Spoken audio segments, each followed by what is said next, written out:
Hi everyone. I had such an amazing day today. I had a lot of great meetings and I just wanted to share some of the things that I learned because I learned new things about brain health today. I spoke to different authors and I attended a meeting for CMC Foundation for Change, which is the nonprofit that provides evidence-based tools for change to everyone who loves somebody who struggles with substance use. So let's dig into some of the things that I learned because I'm so excited to share. So this morning I attended Jolene Park's Master Coach group for the gray area drinking coaches. I love being a part of this group. We meet twice a month. She brings in a variety of guest speakers. And then she also leads some of the meetings herself, where she teaches us either some new concepts that she's learned and she's passing on to us, or she takes a topic that we learned in our training and goes deeper. So today she focused on genomics, which is the study of all of an individual's genes, which is the so-called genome.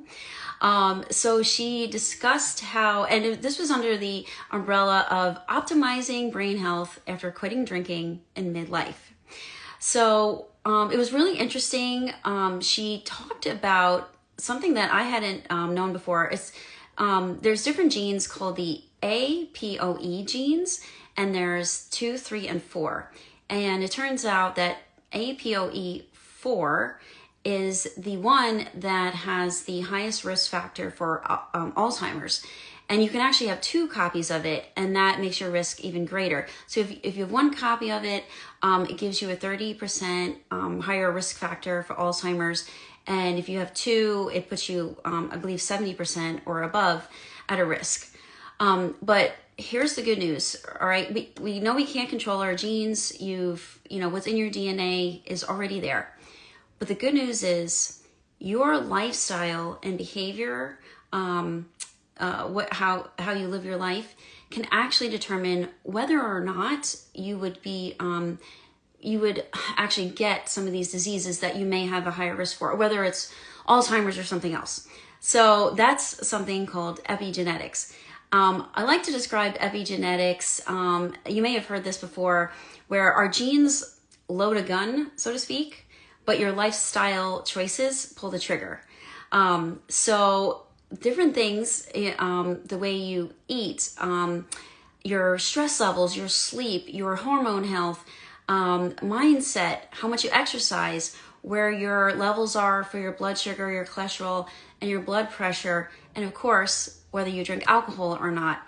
Those are all things that can impact whether or not you may get the disease that you've got the risk factor for. So it was a very interesting topic, and something now that I'm very intrigued to go and dig deeper. She gave us some resources and some books. And if you're interested in that, by the way, just put a comment or leave me a message and I will forward that on to you. Okay, next thing. So I had a meeting with Shannan Kym, formerly known as Shannan Mondor. She's changing her name. So I got to have a one-on-one chat with her. I met her through a mutual friend named Karen Quiros, who wrote Starving the Wolf, which was how she overcame lupus, and how you can apply her journey to overcoming autoimmune disease. So anyway, so Karen met her recently and introduced me virtually, and then I got to talk to Shannan. So Shannan is actually a mentor, an author, a speaker, and a podcast host whose purpose is to help others find their greatness within and how to create a life they love. And her Fulfillment and Faith podcast teaches others how to have faith in themselves, which is the foundation of having fulfillment in every area of their lives. And Shannan gained all of her knowledge through her personal life experiences from her journey through alcohol addiction, sobriety, and the life lessons that she learned on her road to healing. And we hit it off. She's really lovely, and I'm going to be interviewed on her podcast in the new year. So I'm really excited about that. So stay tuned. I will link her information below so you can follow her.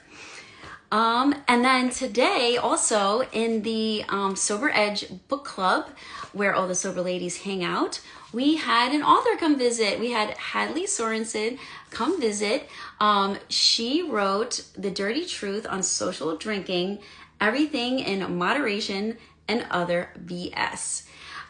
So it was really great to get to chat with Hadley today. I actually met her in the Sober Hive networking group recently. And so let me read you the little blurb on the back here. This isn't a typical story of someone hitting rock bottom and clawing their way to sobriety. It's the story of a social drinker, fully immersed in our society's rampant drinking culture, waking up to realize that life didn't need to revolve around alcohol. It's the story of a mom who decided she could buck convention and quit drinking before things got worse. It's the story of a woman realizing she didn't have to identify as an alcoholic to make a change and walk away from drinking for good. One of the things that she talked about actually is that when she got sober, she started journaling right away. And then it became a daily practice. And then after a year, she looked back on all the things she journaled about and realized it was a book.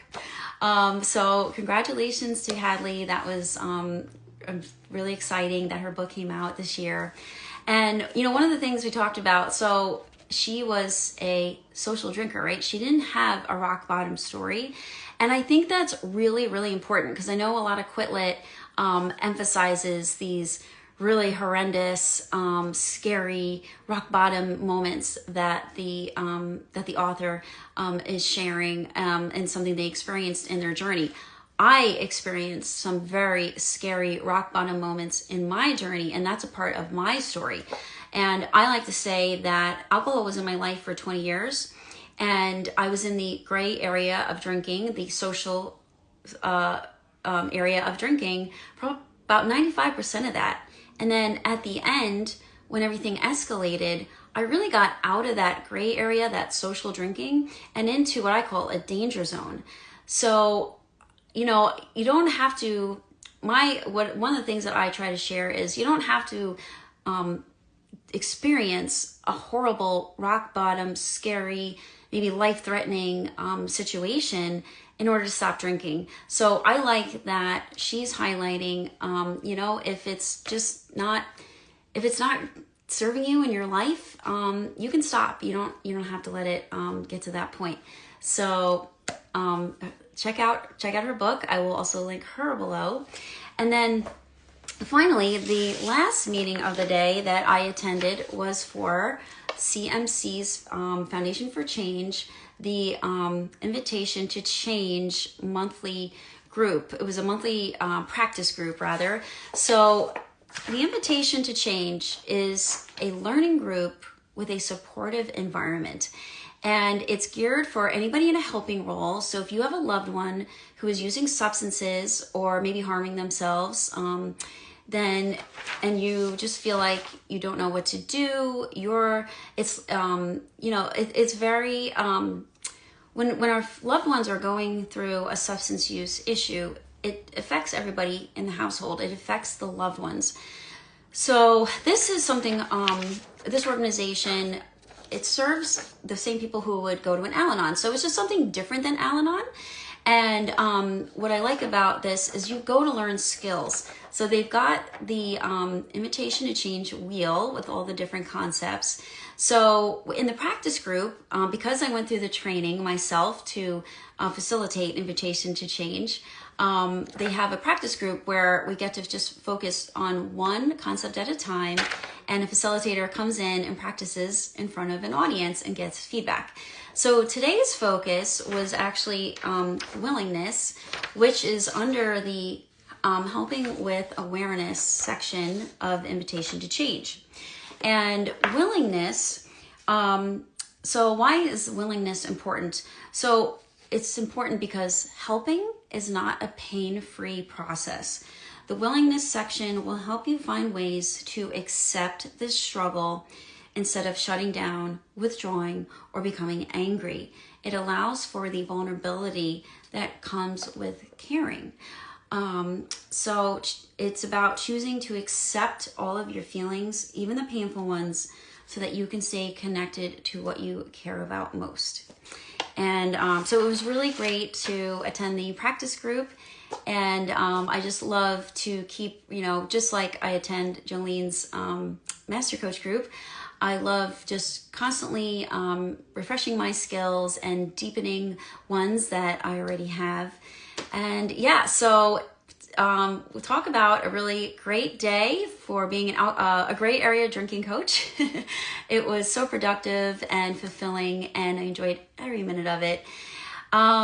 So anyway, I just want to thank you so much for watching this. If you have any questions on anything I talked about, please leave me a comment or send me a message.